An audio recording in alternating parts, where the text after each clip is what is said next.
Si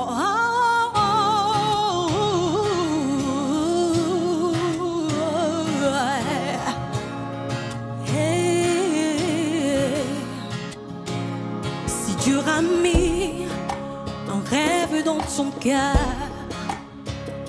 écris-le, garde-le comme un trésor. Quoi qu'on dise, c'est la vision avec patience. Toutes ces paroles, tous ces mots encore. Père, même le verbe qui est prononcé. Père, la phrase, qu'est-ce que Dieu fait. Maintenant, même Père, sous le mandat encore de cette assemblée, mon Père et mon Dieu, nous croyons, Père, que par la possession et notre partage, nous croyons, Père, que tout pour nous, en train de voir de Père, oh, descendra le doigt. Le doigt, Saint-Esprit de Dieu. Les élèves de Dieu. De Moab à Bethléem, 2 points Ruth et les 4 expériences de son transfert au regard de l'approche sotériologique. Et plutôt que de lire justement tout le livre de Ruth, je nous propose quelques épisodes, quelques portions pour comprendre justement le contexte, pour comprendre la personne de Ruth. Alors Ruth chapitre 1er,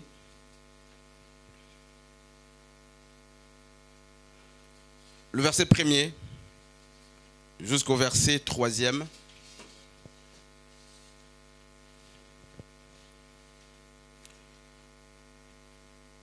Je vais lire. Au temps du gouvernement des juges, il y eut une famine dans le pays. Un homme de Bethléem de Juda partit avec sa femme et ses 2 fils pour séjourner dans la campagne de Moab. Le nom de cet homme était Elimelech, le nom de sa femme Naomi et le nom de ses fils Malon et Kilion.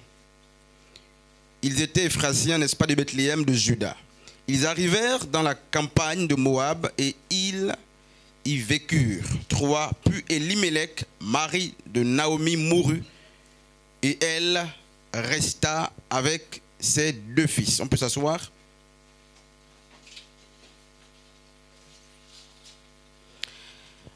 Alors, Ruth chapitre 3, le verset 17.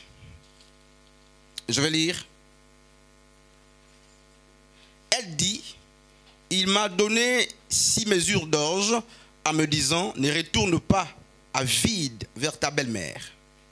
Jusqu'au verset 18. Naomi dit, n'est-ce pas, du reste, reste ici, ma fille, jusqu'à ce que tu saches comment finira l'affaire, car cet homme ne sera pas tranquille qu'il n'ait terminé cette affaire aujourd'hui. Ruth chapitre 3, le verset, Jean chapitre 15, le verset 16. Jean chapitre 15.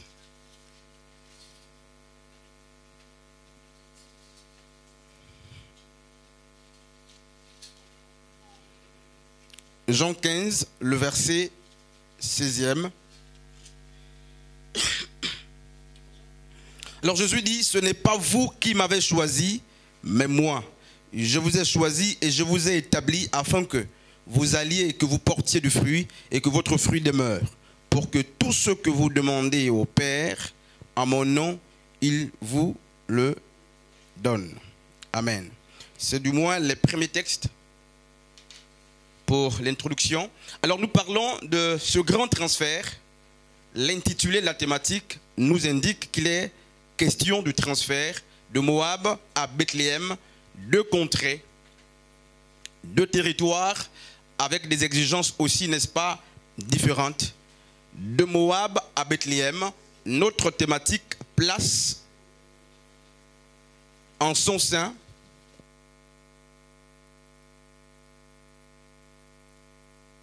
un personnage très important. C'est la personne, n'est-ce pas, de Ruth, qu'il nous faut comprendre dès aujourd'hui jusqu'à, n'est-ce pas, l'épuisement de la thématique. De Moab à Bethléem. Alors je vais très vite pour placer les choses dans leur contexte parce que j'ai 2 thématiques, n'est-ce pas, à développer, donc 2 sous-thématiques à développer. Nous verrons n'est-ce pas, l'expérience souveraine. Et nous collerons à cette dernière l'expérience prophétique. Je crois que c'est comme ça que c'est intitulé dans votre tableau. Donc, pas le temps à perdre pour le contexte. Je vais situer vite les choses. Et nous allons, n'est-ce pas, rentrer dans la prédication du jour. De Moab à Bethléem. Alors, je voudrais faire justement l'économie des détails. Vous prendrez le livre de Ruth pour comprendre qui est Ruth. Mais Genèse 19, Genèse 18, Genèse 19 nous raconte justement l'origine ou la genèse de la personne de Ruth en filigrane.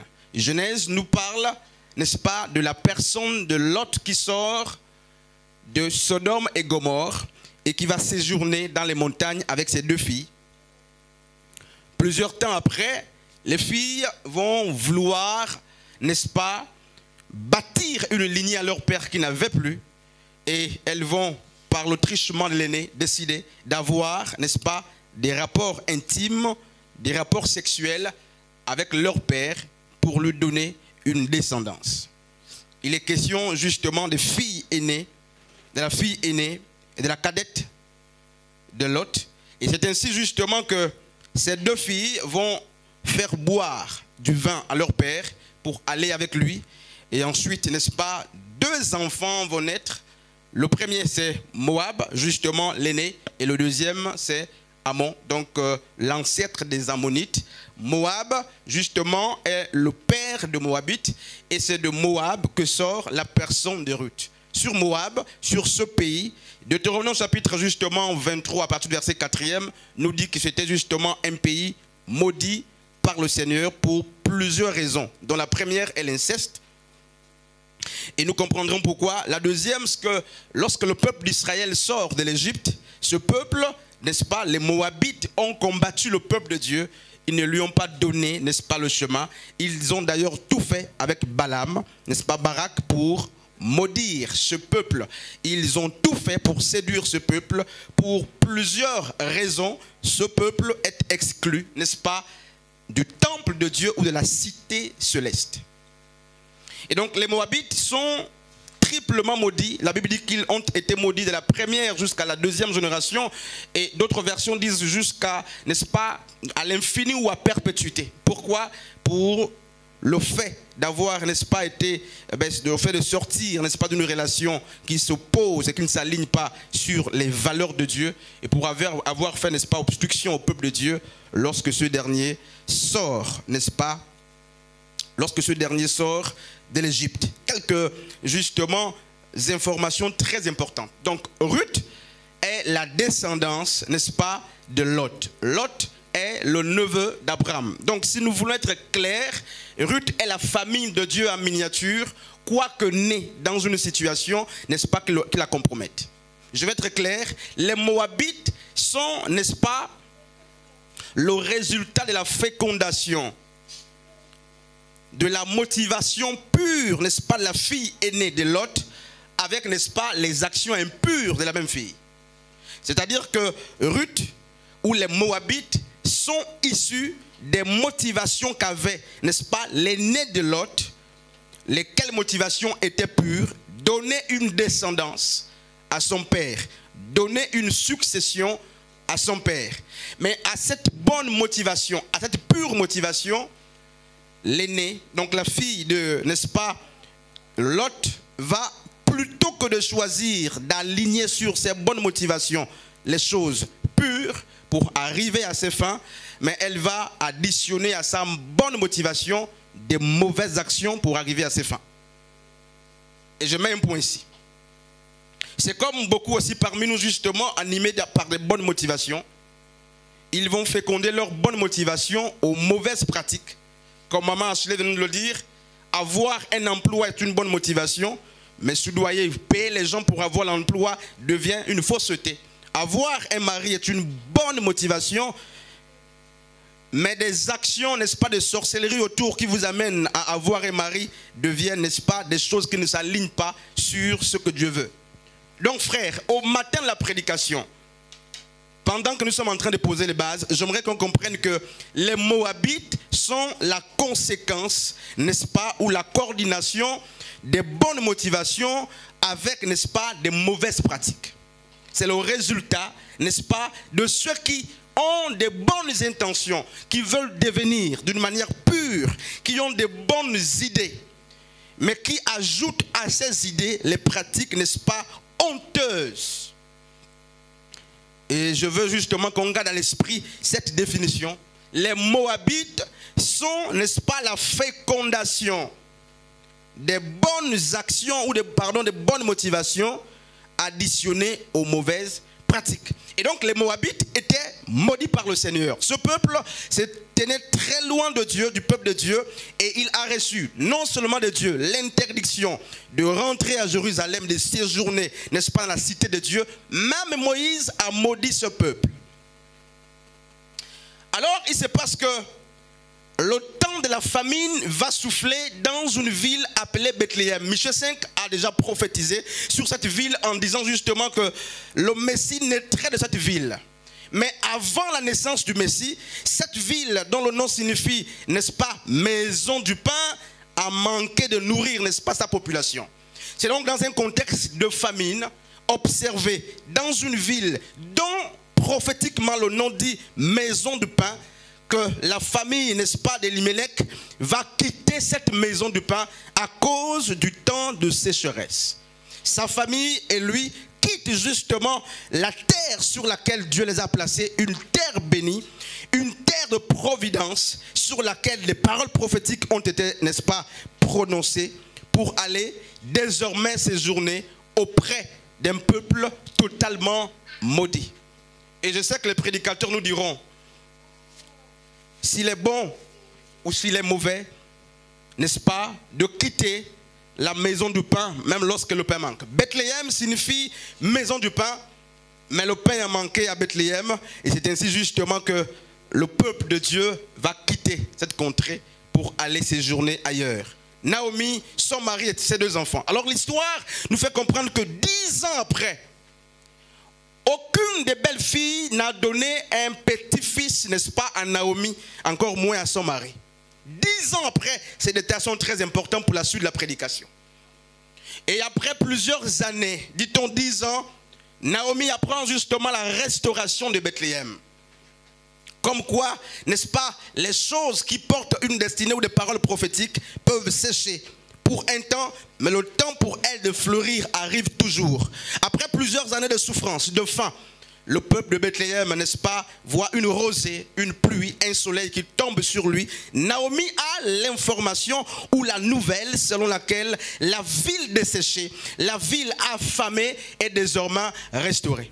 Et elle va décider naturellement de regagner sa famille, de regagner justement son peuple, de regagner, n'est-ce pas, sa ville. Malheureusement, le moment où elle choisit de rentrer chez elle, elle a tout perdu. Elle a perdu non pas les belles filles, mais elle a déjà perdu, n'est-ce pas, ses 2 fils. Elle a déjà perdu justement son mari. Comment s'appelle un de ses fils?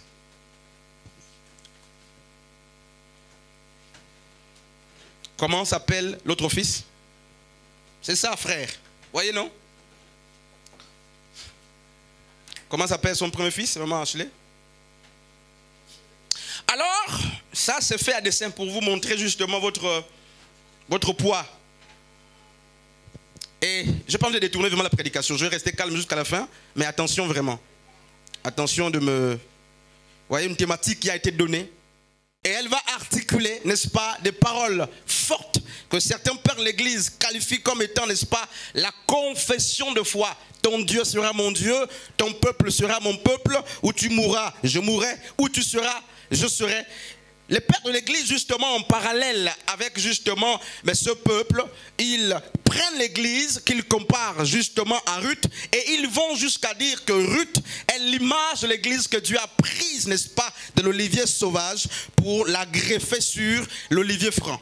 Ils vont plus loin et ils disent que nous sommes ce peuple de Moabites, n'est-ce pas? Nous sommes de Moab, donc les Moabites, maudits autrefois, ce peuple qui marchait selon les penchants du monde et qui n'avait pas, n'est-ce pas, d'alliance et de promesses avec Dieu, mais racheté par la puissance, n'est-ce pas, de la grâce de Dieu. Dans le livre de Ruth, il y a plusieurs leçons à tirer. Mais je ne vais pas toutes les donner parce que j'ai un travail, n'est-ce pas, à faire, 2 thématiques à soutenir. Alors, comme chaque maison s'ouvre, n'est-ce pas, avec des clés, chaque livre aussi de la Bible a une clé. Prenons par exemple justement, et là je vais travailler avec quelques anciens qui sont là, les évangiles, les 4 évangiles. L'évangile de Matthieu qui présente Jésus comme étant justement le lion ou le roi, a un mot-clé pour le déverrouiller. Comparé à l'évangile justement de Marc qui le présente comme qui, frère Teddy? Marc présente Christ justement comme étant le serviteur. C'est pourquoi une des expressions phares dans le livre de Marc, c'est aussitôt. Parce que c'est justement cette expression qui s'attache au service. On est prompt au service.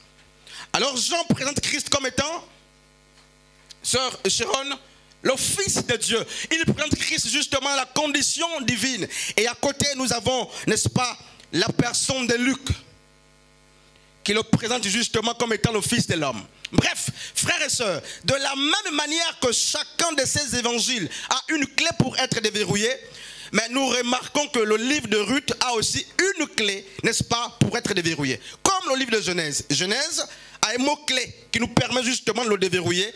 C'est le mot commencement ou le mot commencement.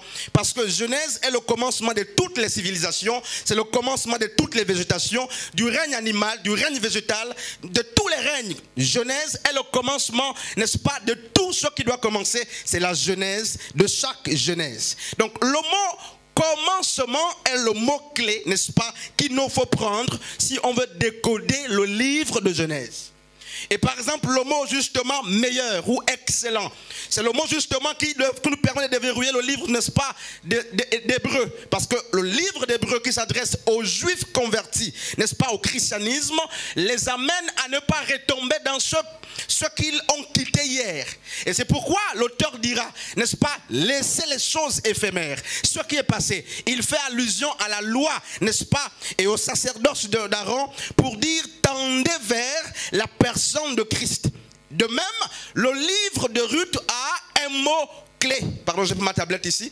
J'ai le téléphone, j'ai la Bible et puis que Dieu nous aide. Le matin, la tablette a dit, je ne m'allume plus. On ne me manipule plus aujourd'hui. Que Dieu nous aide. Combat sur combat, frère. T'appeler, travail. Et quand je marche pour le travail, on me dit, ne viens plus. Frère, que Dieu vous aide, hein, nous aide. Et donc ce livre a aussi une expression. Et quand nous avons lu, nous avons compris que le mot qui peut nous aider à déverrouiller le livre, n'est-ce pas, de Ruth, c'est cette affaire. Cette affaire sort d'une personne qui connaît une affaire et l'expression cette affaire est employée alors que la personne de Naomi parle à la personne de Ruth qui est le sujet de l'affaire. Ruth, n'est-ce pas, ne connaît pas l'affaire, elle est le sujet de l'affaire. Naomi dit cette affaire doit aller jusqu'à sa fin. De quoi est-ce qu'elle est en train de parler? Pendant ce temps, il y a Boaz, n'est-ce pas, qui est, semble-t-il, le frère ou le parent rédempteur, celui qui doit, n'est-ce pas, amener au terme cette affaire. C'est quoi cette affaire?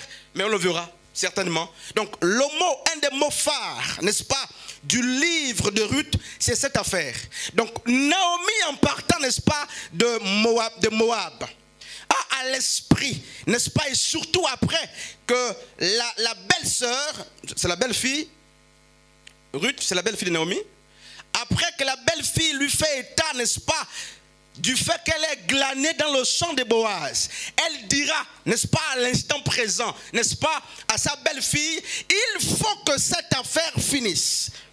Mais Ruth ne sait pas de quoi il est question. Boaz ne sait pas de quoi il est question. Mais nous sommes dans un puzzle où Naomi est en train, n'est-ce pas, de manipuler les pions. Elle dit cette affaire doit finir. Mais en fait, c'est une affaire de rachat.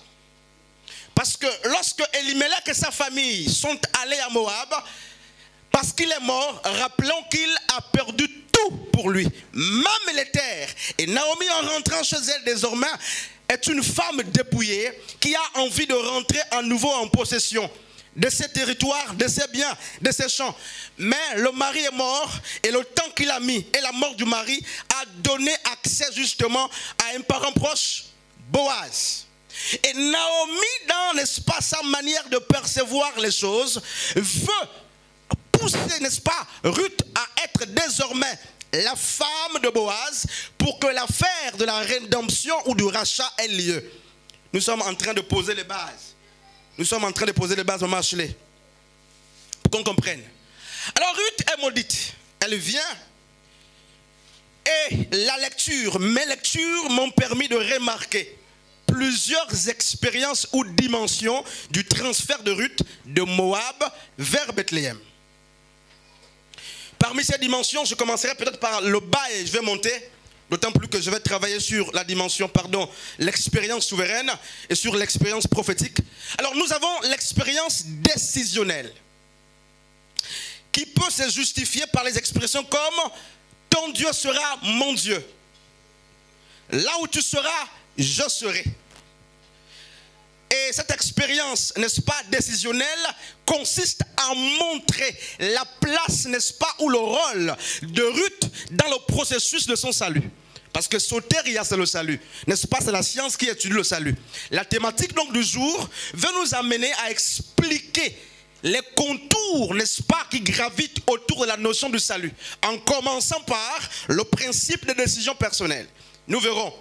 Avec justement la suite, nous verrons le principe linéaire, ou du moins l'expérience linéaire, qu'il ne faut pas séparer de l'expérience exponentielle.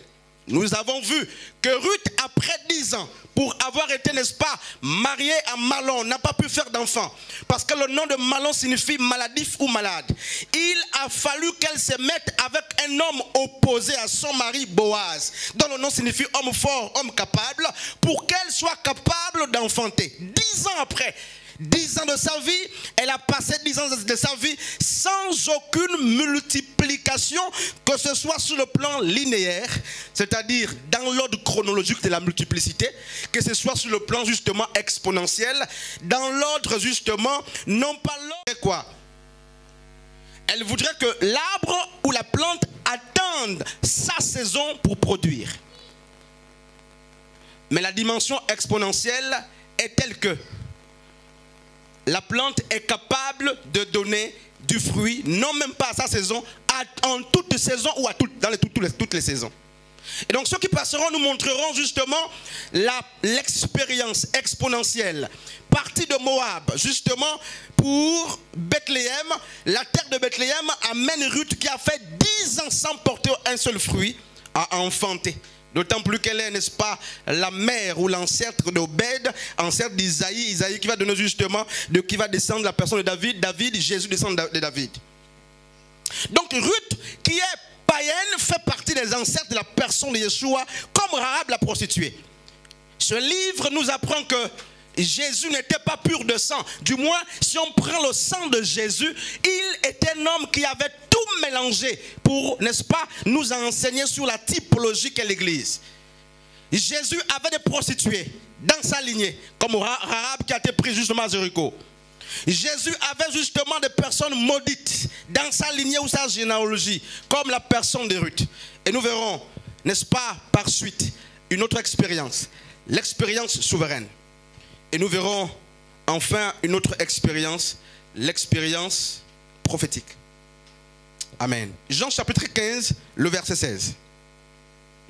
Je voudrais qu'on lise ce texte. Qu'est-ce que Jean nous apprend? Ce n'est pas vous, n'est-ce pas? Ce n'est pas vous qui m'avez choisi. Amen. Mais moi, je vous ai choisi et je vous ai établi afin que vous alliez et que vous portiez du fruit et que votre fruit demeure, pour que tout ce que vous demanderez au Père à mon nom, il vous le donne. Ce texte suffit pour compléter tous les 4 chapitres de Ruth. Du moins, si vous n'avez pas lu Ruth, lisez ce texte et sortez dans ce texte justement toutes les 5 expériences sur lesquelles nous devons nous asseoir. Alors, l'ancienne Anne qui enseignera sur, n'est-ce pas, l'expérience décisionnelle, nous montrera que le transfert de Ruth pour Moab, n'est-ce pas, à Bethléem est une action. Allons-y doucement. Lorsque Ruth choisit, n'est-ce pas, de suivre Naomi, les lecteurs, n'est-ce pas, linéaires, littéraires, diront ouvertement, soyez comme Ruth, parce que Ruth a décidé elle-même de suivre la personne, n'est-ce pas, de Dieu ou la personne de Naomi. En prenant appui sur, n'est-ce pas, ce qui est là, en prenant appui sur les quelques expressions, les quelques mots. Mais il y a autre chose. Il y a autre chose, parce que avant que Ruth ne choisisse le Dieu d'Israël ou le Dieu de Naomi, la Bible nous apprend par Jean chapitre 15, le verset 16, que Ruth, le choix qu'elle est en train d'opérer est la conséquence du choix que Dieu a déjà opéré sur elle. Il faut vraiment qu'on comprenne, surtout pour ceux qui viendront, je poserai les bases. Ce n'est pas vous qui m'avez choisi, mais moi qui vous ai choisi. Il va plus loin, Jésus dira justement, vous m'aimez parce que je vous ai aimé le premier. Or, en lisant la personne de Ruth, on a l'impression que le transfert de Ruth, justement, vient de sa propre volonté. Qu'il est question justement de Ruth qui s'est assise et qui a résolu ou qui a décidé de suivre la personne, n'est-ce pas, de Naomi. Mais la Bible nous apprend, frères et sœurs, que le choix de partir de Moab, n'est-ce pas, pour Bethléem, n'était pas d'abord le choix de la personne de Ruth. Pourquoi? Maman Ashley, pourquoi?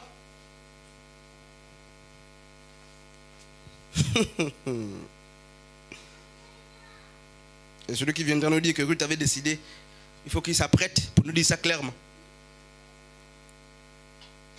Psaume chapitre 115, le verset 3.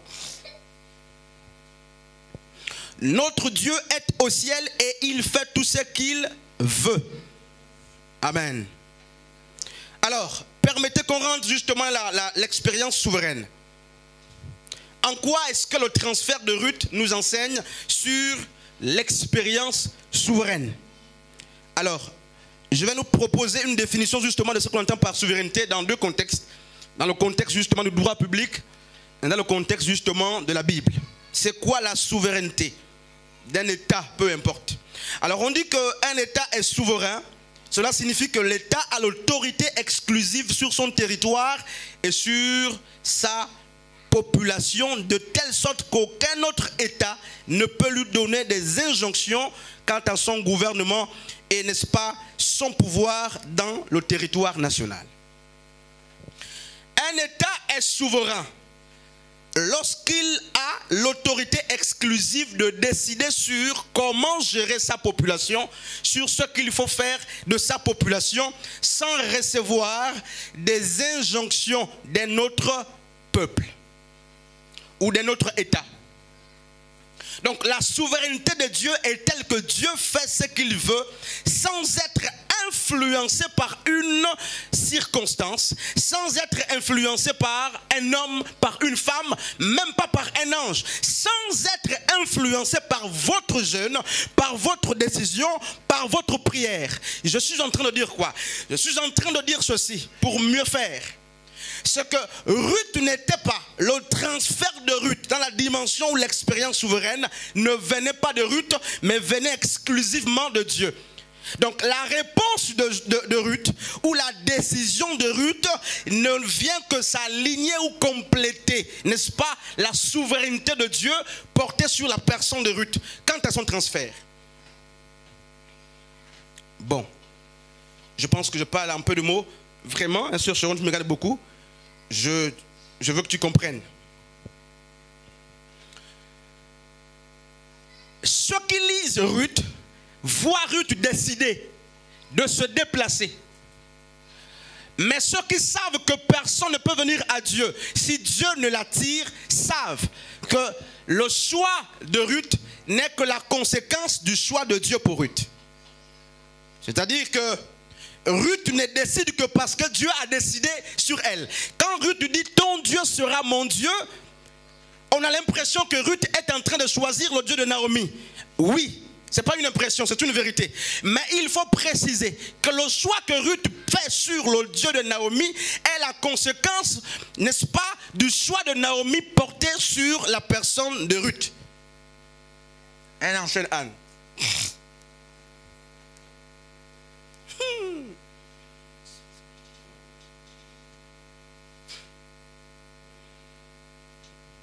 Si vous voulez, on va rester sur là.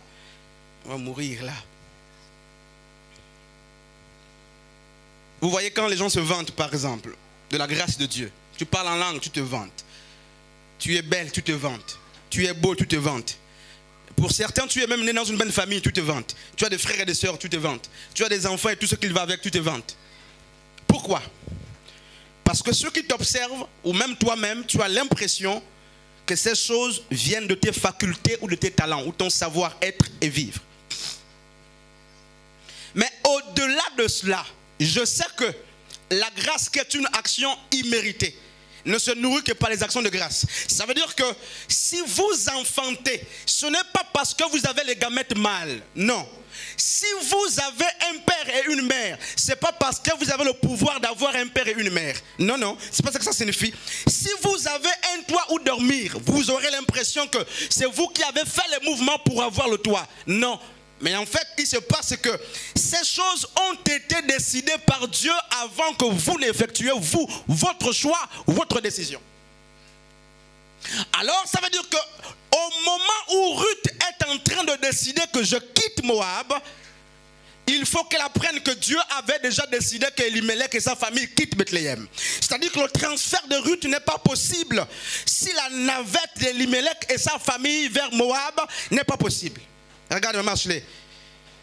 Quand vous faites les transactions, je ne sais pas, où l'inceste de l'aîné et de la cadette de Lot est né dans un contexte justement où la loi n'est pas promulguée. Or, Jean dit, le péché est la transgression de la loi. Et nous savons que lorsque la loi n'est pas, il n'y a pas de péché. Nous sommes dans Genèse 19. C'est là que Lot, n'est-ce pas, mais est séduit par ses enfants et c'est là que les Moabites et les Ammonites naissent. Dieu va condamner l'inceste. Et je vous ai parlé un jour des péchés blancs. C'est-à-dire que la Bible dit, dans ma Bible, pas votre Bible peut-être, il est dit que Dieu est capable de rendre un péché qui est noir comme le cramoisi, blanc comme la neige. Ça veut dire qu'il y a des bons péchés. Pas bons péchés. Ça veut dire qu'il y a des péchés que Dieu prend non pas pour effacer, il les blanchit, il les arrange. Alors l'inceste justement des filles de Lot avec leur père était connu par Dieu, vu par Dieu. Dieu qui est souverain pouvait interdire, pouvait empêcher. Parce que la Bible dit justement que mais rien ne se fait sous le soleil si Dieu ne le permet. La vie et la mort n'arrivent que si Dieu ne le permet. Et Dieu permet, ou du moins assiste à l'inceste, sachant qu'un jour il blanchirait le péché commis par les enfants de Lot avec leur père pour faire naître une grand-mère ou une femme qui devait rentrer, n'est-ce pas, dans la lignée des ancêtres de la personne du Messie. Je veux dire que il ne nous faut pas maudire, n'est-ce pas, l'inceste des filles de Lot avec leur père lorsqu'on sait que l'inceste s'est produit sous le regard de Dieu.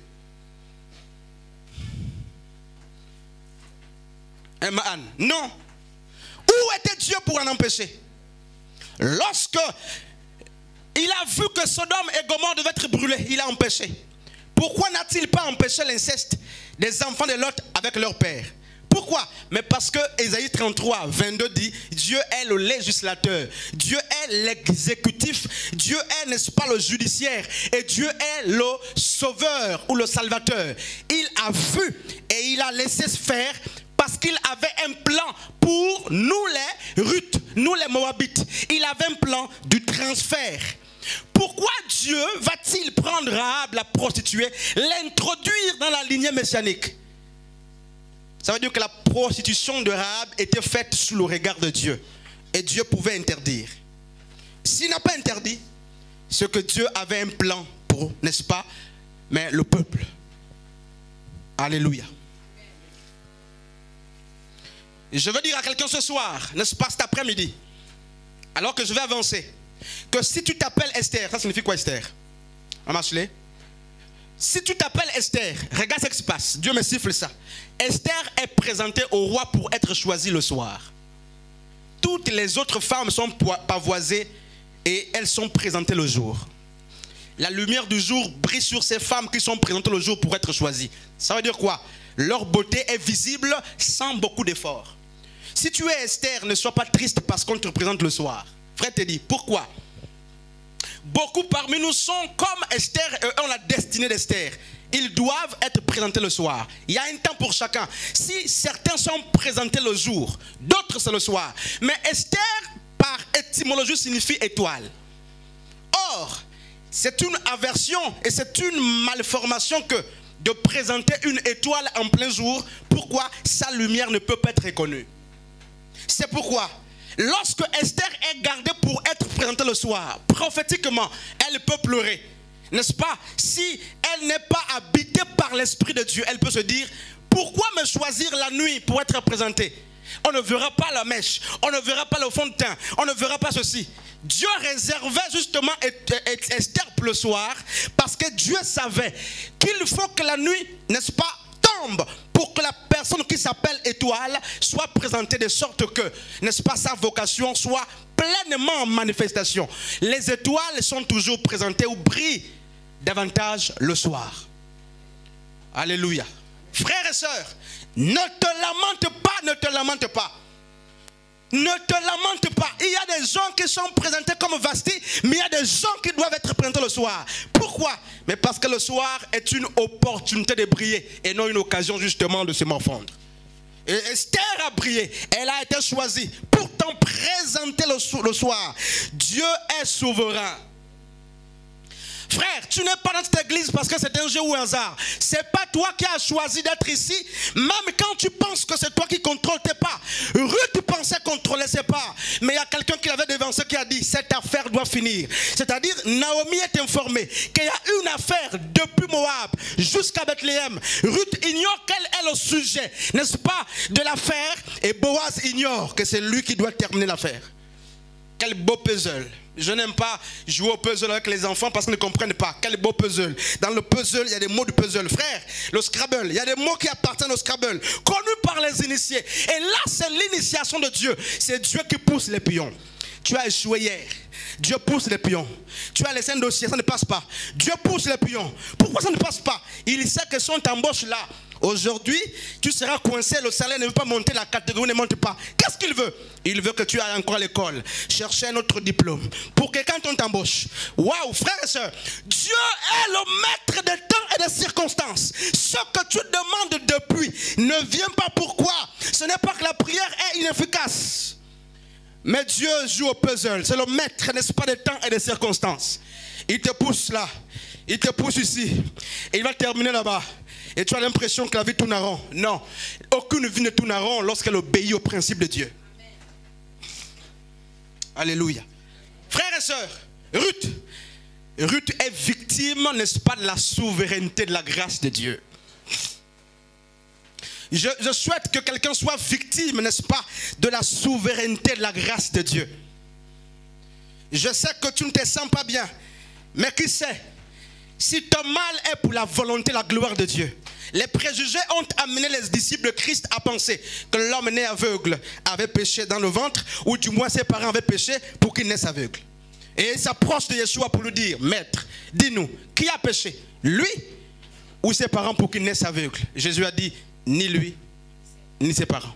On ne dit pas lui, pas ses parents. C'est ni. Ça c'est le bon français. Ni lui, ni ses parents.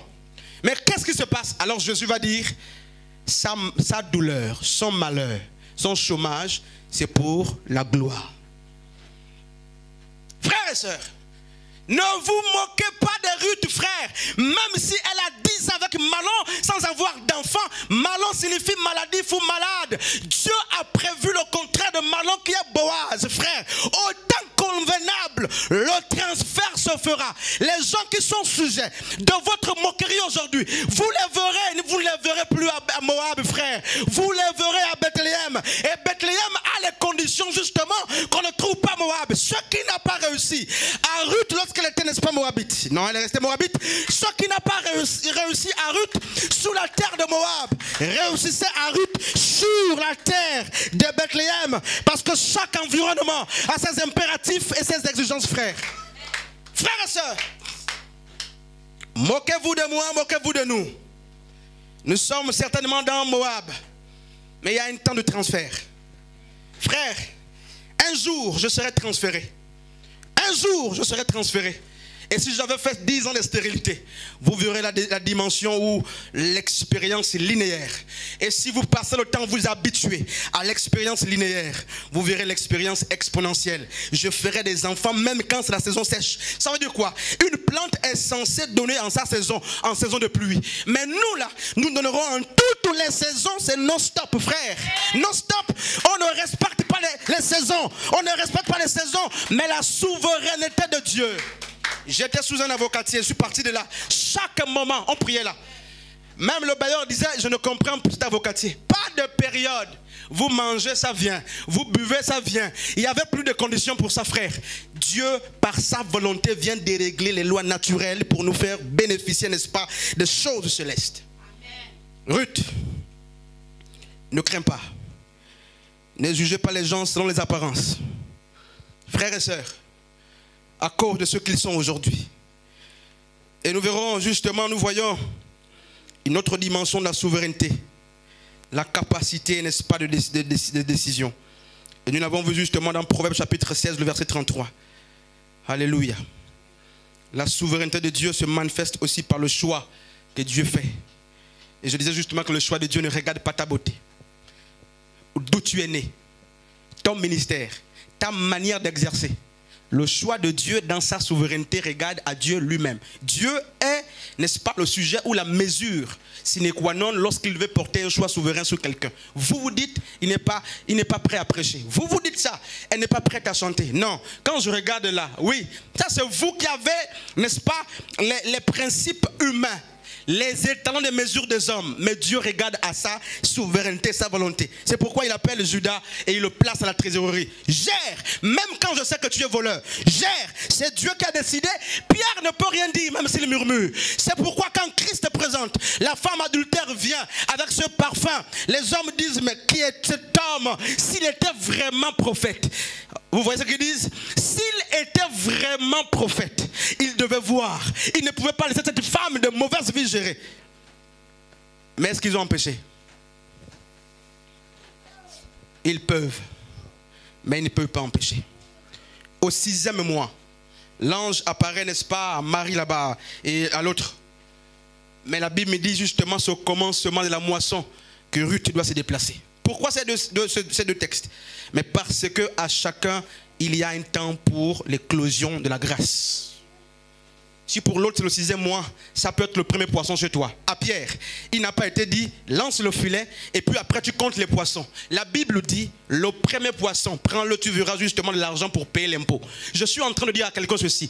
Pendant que beaucoup attendent de faire d'abord beaucoup de mots et beaucoup d'efforts, ils se disent, il faut que j'essaye une fois, 2 fois. La première occasion peut être la bonne pour toi. Le premier poisson était le bon pour Pierre, pour payer l'impôt. N'attends pas toujours déposer le dossier plusieurs fois et faire beaucoup d'années de chômage avant d'être appelé. Le premier poisson, la première année, la première tentative peut suffire pour que ta situation change. Et nous, assez souvent on se dit, il faut forcément attendre. Le premier homme que je vais trouver sera forcément un mauvais et après, il faut 2, 3 tentatives. Non frère, à la première tentative, tu peux tomber dans la véritable grâce et dans le plan de Dieu. Et dans le plan de Dieu. Amen. Et je voudrais, n'est-ce pas, qu'on aille plus loin, mais que Dieu nous garde et on enseigne comme ça. L'expérience souveraine, elle est prééminente sur l'expérience décisionnelle. Les décisions des hommes sont la conséquence des décisions de Dieu. Lorsque tu réponds favorable à l'appel de Dieu, ne te vante pas, c'est parce que Dieu t'a appelé que tu réponds ou que tu choisis de suivre Dieu. S'il ne t'avait pas appelé, tu ne serais pas là. Lorsque Ruth décide de quitter Moab, quitter ses dieux pour le Dieu de Naomi, elle ignore, même elle et Naomi ignorent que ce choix, n'est-ce pas, succède au choix de la personne de Dieu. Dieu est le maître, n'est-ce pas, du puzzle. Et c'est Dieu qui a créé certainement cette famine pour que cette population se déporte pour aller sauver Ruth la Moabite. Je suis où nous sommes, c'est Ruth, n'est-ce pas, sortie de Moab, née des relations incestueuses, dans le péché et dans le chaos. Personne donc n'est capable de choisir Dieu si Dieu lui-même ne le choisit. Ne te vante pas. Tu n'as pas choisi Dieu. C'est Dieu qui t'a choisi. Sois humble. Même quand tu vas évangéliser, même quand tu vois les gens de mauvaise vie, dis-toi que en ton nom, on a toujours mis la Moabite. Vous avez remarqué ce qui se passe avec Ruth? Ruth la Moabite. Ruth la Moabite. Pourquoi? Même quand elle est partie justement par le transfert de Moab à Bethléem, on l'a toujours appelée Ruth la Moabite. Pour que tu aies le souvenir d'où tu reviens, d'où tu sors. N'oublie pas que la grâce se nourrit, n'est-ce pas, par les actions de grâce. Tu es Moabite. Même si tu es à Bethléem, tu es d'abord Moabite. Et c'est la grâce qui t'a transporté et qui t'amène ici. Alléluia. Quelqu'un peut me citer la parabole du semeur dans Marc chapitre 4. Qu'est-ce qu'on observe? Je vais très vite pour voir la dimension prophétique. Ou du moins l'expérience prophétique. Alors, Marc chapitre 4 parle de la parabole du semeur. Et dans ma version, il est dit un semeur sorti pour s'aimer. Alors, en Saint-Astrid, est-ce que c'est normal? Sur le plan théologique et biblique, est-ce que c'est normal pour un semeur de sortir et planter ou s'aimer? Non. Aucun semeur ne sort pour s'aimer. Non. Tous les semeurs sèment à l'intérieur. Il faut lire les Écritures, frères. Luc 12, Luc 13. Luc 12 vous montre justement que mais le monsieur a planté dans sa propre vigne. Un semeur a forcément l'enclos pour s'aimer. Mais on nous dit par Marc chapitre 4 qu'un semeur est sorti pour s'aimer. Ça veut dire quoi? Frères et sœurs, hommes de Dieu, mes frères dans la foi, ce semeur s'est dit en lui-même, il n'est plus temps de s'aimer dans, n'est-ce pas, l'enclos. N'est-ce pas, dans le pâturage qui est là. La Bible dit qu'il est sorti, c'est-à-dire qu'il a laissé là où il faut mettre les semences habituelles pour jeter les semences partout. Qu'est-ce que je suis en train de dire? L'heure est venue où même la terre ou le jardin qui attend recevoir les semences ne sera plus le seul à recevoir les semences. Prophétiquement, ce n'est pas le temps de dire que la parole qui est sortie ou la prophétie qui est sortie était pour cette sœur. Non. Quand on dit qu'un semeur est sorti pour s'aimer, ça veut dire qu'il n'y avait plus de respect d'identité de terrain. Il jette où il veut jeter et quelqu'un qui est prêt à prendre prend. C'est pourquoi la parabole du semeur nous parle de plusieurs terrains. Et là, le semeur ne cherche pas une terre fertile. Il jette pour jeter. Tant pis à la terre qui va accueillir la semence. Je suis venu t'annoncer, frère, que nous sommes dans cette saison où le semeur est sorti pour s'aimer. Il jette les grâces partout. À ceux qui ont de la sensibilité et le cœur disposé, c'est eux qui recevront. C'est eux qui recevront, frère. Et c'est pourquoi on nous présente les cœurs pierreux, rocailleux, les pierres arides, les terres fertiles. Tout ça, il a jeté. Sans faire exception de personne, sans regarder, le bon cœur vient ici. Il a jeté. Mais si tu es disposé, tu prendras. Il n'y a pas le temps de dire, cette parole n'est pas pour moi. Si tu es sensible et si tu es disposé, tu recevras ce que le Seigneur, n'est-ce pas, a promis. Amen. La grâce est disponible, frère. Je veux dire à quelqu'un que ne te minimise pas, ne te sous-estime pas. Non, frère. Avec les expériences que nous vivons avec le Seigneur. Depuis hier, on est rentré du malheur. N'est-ce pas, des sœurs? Depuis hier, jusqu'au matin, là, je suis là. Les yeux font mal, frère. Et c'est ce matin que je dis à Dieu, même au travail, là, dans la tablette, ça ne passe plus. En fait, lorsque vous comprenez ces choses comme cela,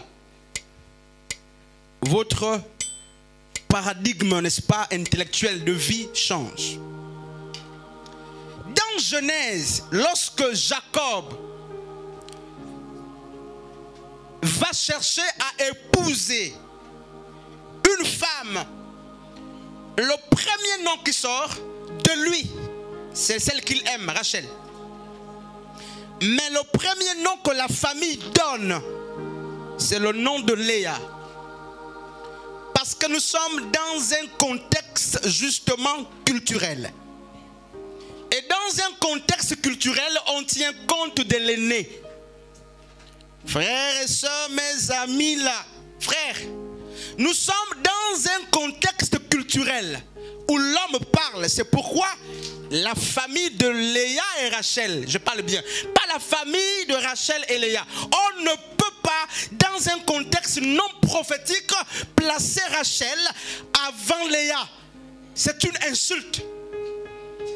On place Léa avant Rachel. Pourquoi?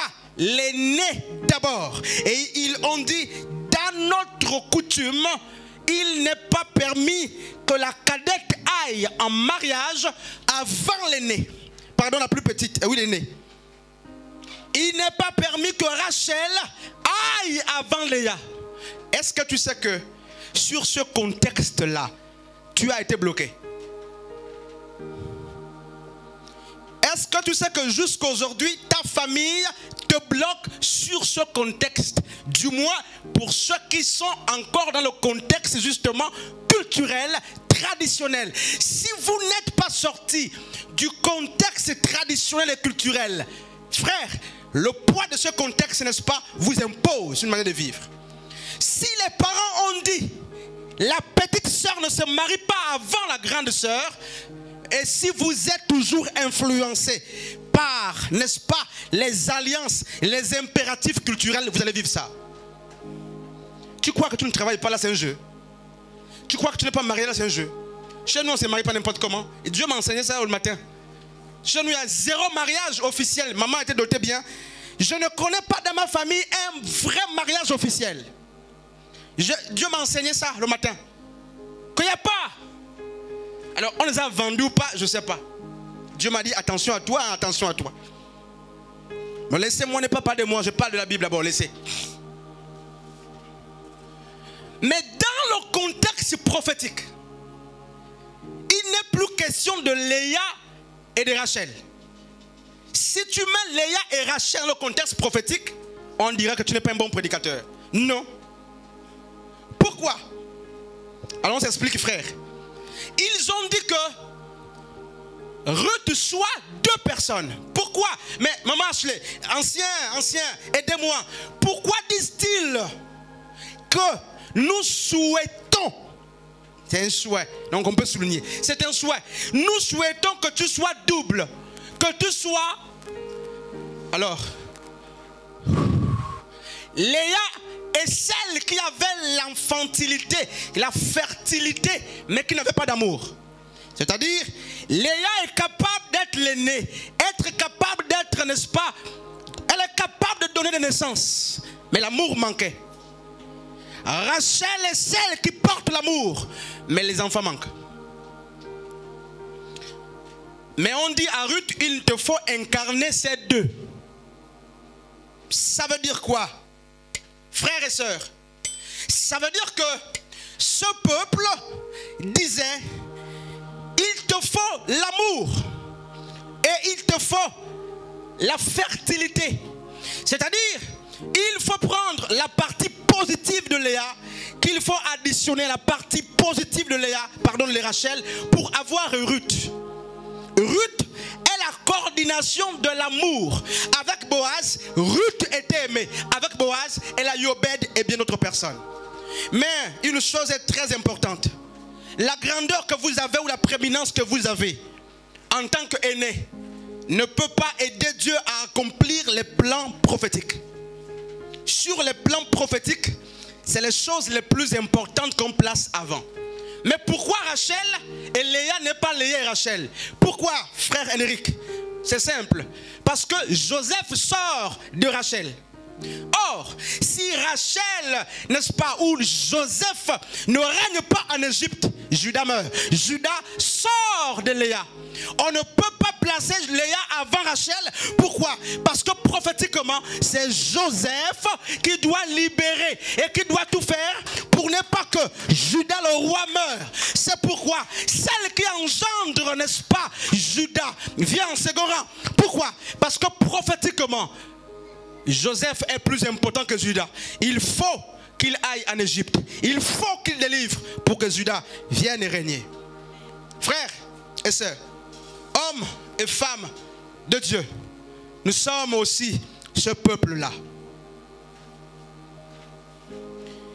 Beaucoup sont restés justement dans le contexte, le code familial, ils sont maudits. Jusqu'à aujourd'hui, même quand tu fais semblant, tu sais que ce que je dis est vrai, tu sais que votre famille a un joug et tu vis ça. Pourquoi? Le transfert. Le transfert. Même quand tu fais semblant, au fond de toi, tu sais qu'il y a une hémorragie qui frappe toute la famille. Et tu sais que ça continue de frapper. Mais ta seule prière, c'est prier pour ne pas que ça te touche. Mais regarde ce qui se passe, mon frère. Je vais finir ici. En quoi le transfert de Ruth est-il prophétique? À une expérience prophétique. Mais c'est simple. Alors ce qu'on appelle prophétie, c'est quoi? Je n'ai plus envie de regarder justement à tout ce qui est écrit ici. Je n'ai pas envie de regarder justement la Bible. Mais parlons cœur à cœur. On appelle parole prophétique toutes les paroles qui sont fixées dans l'instant présent et qui doivent faire, n'est-ce pas, leur cours dans les moments à venir. C'est-à-dire, une parole devient prophétique lorsqu'elle est plantée dans le temps présent et lorsqu'elle a des répercussions, n'est-ce pas, dans le temps futur. Mais c'est parce que Ruth n'était pas au pied des prophètes. Ruth n'était pas dans un tabernacle. Ruth, par la foi, a, n'est-ce pas, foulé aux pieds les lois, les normes et les règles naturelles de la malédiction. Elle n'a pas cherché quelqu'un pour imposer les mains. Son cas est très particulier. La foi n'a pas besoin de frontières ethniques ou nationales. Alors c'est parce que Ruth rentre justement dans les desseins de Dieu sur le plan prophétique à cause des paroles du peuple et des paroles justement des anciens. Que se passe-t-il? Jean dit, je souhaite que tu prospères à tous égards. Alors, maman, sur le cas de prophétiser sur ta vie. Regardez, qui a prophétisé sur ta vie? Vite. Quelqu'un? Chaque jour, nous ratons l'occasion justement d'être prophétiques. Parce que nous voulons que les prophètes des églises prophétisent. Mais Ruth est rentrée dans la lignée sur le plan prophétique par les paroles des hommes simplement qui ont souhaité. Dans des versions simples, on a dit, nous souhaitons que tu deviennes comme comme Rachel et comme Léa. Et Dieu a pris les choix des hommes pour les fixer dans sa souveraineté. Et plus tard, ce qu'ils ont souhaité s'est accompli. Je mets un point ici. Peut-être que tu cherches qu'un homme barbu parle. Mais ici on dit le peuple.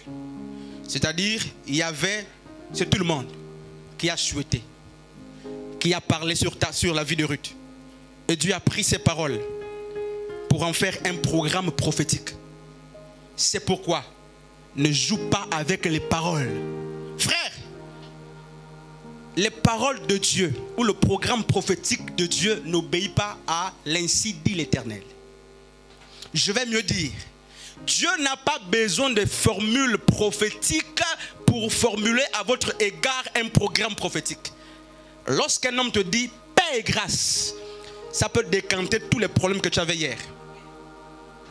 Lorsqu'un homme te dit bonne année, cette parole peut être prise pour en faire un programme prophétique. Le souhait du peuple et des anciens à l'endroit de Ruth a été pris par Dieu et fixé comme programme prophétique. C'est pourquoi ceux qui le comprennent savent que la vie se nourrit par les paroles. Homme de Dieu, femme de Dieu, ne néglige aucune parole prophétique ou positive, encore moins négative, professée à ton égard. Ne regarde pas le vase que Dieu utilise pour te parler.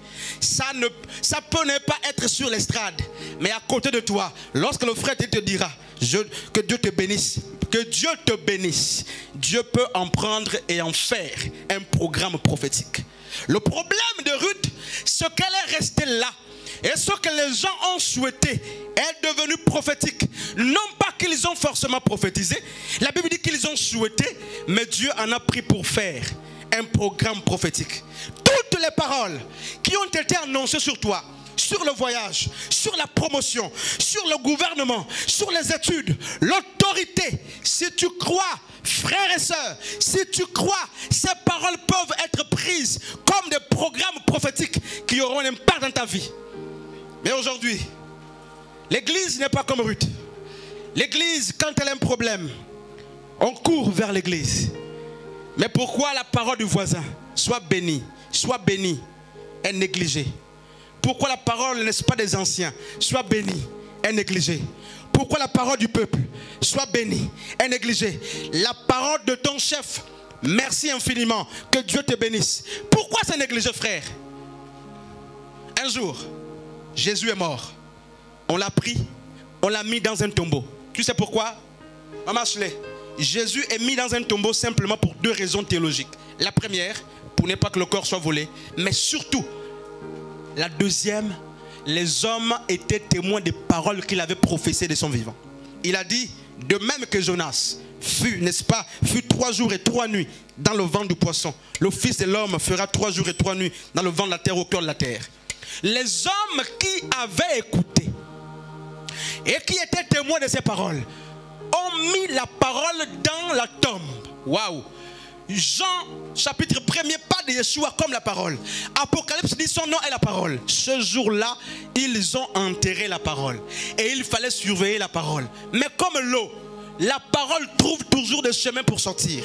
Ce gars-là, qu'est-ce qu'on a dit sur toi?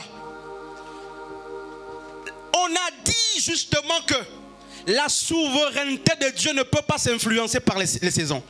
Aucune saison, même si elle est variable, ne peut modifier les décrets de Dieu à ton sujet. Parce que ce que Dieu dit, c'est comme des règles qu'il a fixées. Moi, je crois. Si tu ne crois pas avec moi, je suis d'accord avec moi-même pour croire que tout ce qui a été prophétisé sur ma vie s'accomplira au nom de Yeshua. Frère, j'aurai des grandes maisons. Je vous dis, écoutez comment je parle, frère. Des grandes voitures, un grand ministère. Ça, je te le dis, le monde se dégrade. Les paroles prophétiques ne se dégradent pas, mais à mesure que le temps passe, elles se fixent. Elles se fixent, frère. La vie et la mort sont au pouvoir de la langue. Ce que tu penses, c'est ce que tu es. Proverbe dit, tel l'homme pense, tel il est. Léa ou Rachel? Rachel et Léa, c'est pas Léa et Rachel. Si hier, les interdits, n'est-ce pas, de l'éthique familiale disaient que tu ne pouvais pas aller avant un tel, sur le plan prophétique, tu as arraché le droit de naissance. Le transfert de Ruth pour Moab, n'est-ce pas, de Moab pour Bethléem, n'est pas possible si Elimelech n'est pas parti de Bethléem pour Moab. 5 dimensions ou 5 expériences. L'expérience exponentielle. Tu produiras même si ce n'est pas ta saison. L'expérience linéaire. Tu produiras en ta saison. L'expérience justement décisionnelle. Tu décides dans l'instant présent. Les hommes te voient décider, mais ils oublient que ton choix et ta décision s'alignent sur le choix et la décision de Dieu. Tu es la conséquence de la souveraineté de Dieu. L'expérience justement prophétique est telle que toutes les paroles souhaitées à ton égard, lorsqu'elles trouvent une sensibilité et une terre fertile, elles peuvent devenir un programme prophétique à ton sujet. J'ai dit toutes les paroles, peu importe justement de qui elles sont sorties. Et l'expérience souveraine. Le psaume 115 dit, notre Dieu est au ciel et il fait ce qu'il veut. Je suis victime de la grâce de Dieu. Pardon s'il te plaît. Pardon s'il te plaît. J'ai envie de partir de l'estrade. Mais cette pensée monte dans mon cœur. Je suis victime de la grâce de Dieu. De la même manière que Marie a été troublée à cause de la bonne nouvelle. Cette année, ce ne sont pas les mauvaises nouvelles qui vont te troubler. Cette année, je crois et je prophétise, n'est-ce pas, que les bonnes nouvelles vont te troubler. tu seras victime de l'abondance des bonnes nouvelles. Le temps est venu où les transferts doivent être effectifs. Mais il faut glaner. Il faut être disposé. Il faut être sensible. Il faut être sensible.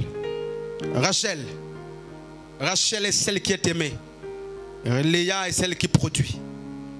On a dit que tu dois être comme Rachel et Léa. La combinaison, n'est-ce pas, de l'infantilité, n'est-ce pas, de la fertilité, pardon, et de l'amour. Boaz, c'est l'inverse de Mahlon. Si en 10 ans, sur le territoire de Moab, Mahlon ne t'a donné aucun fruit, frère, en une année, tu produiras d'une manière exponentielle. Ce qui pouvait être fait, n'est-ce pas, les fruits que tu pouvais porter en 10 ans, que tu n'as pas pu porter, tu les porteras en une journée, en 2 jours, en 3 jours. C'est ça la dimension exponentielle. Je vous ai établi. Dieu t'a fixé. Et tu es dans le rendez-vous, le programme de Dieu. Programme prophétique de Dieu. Qu'est-ce qu'on a dit à ton sujet? Qu'est-ce qu'on a dit à ton sujet? Alléluia. Aide-moi à chanter ce chant, s'il te plaît.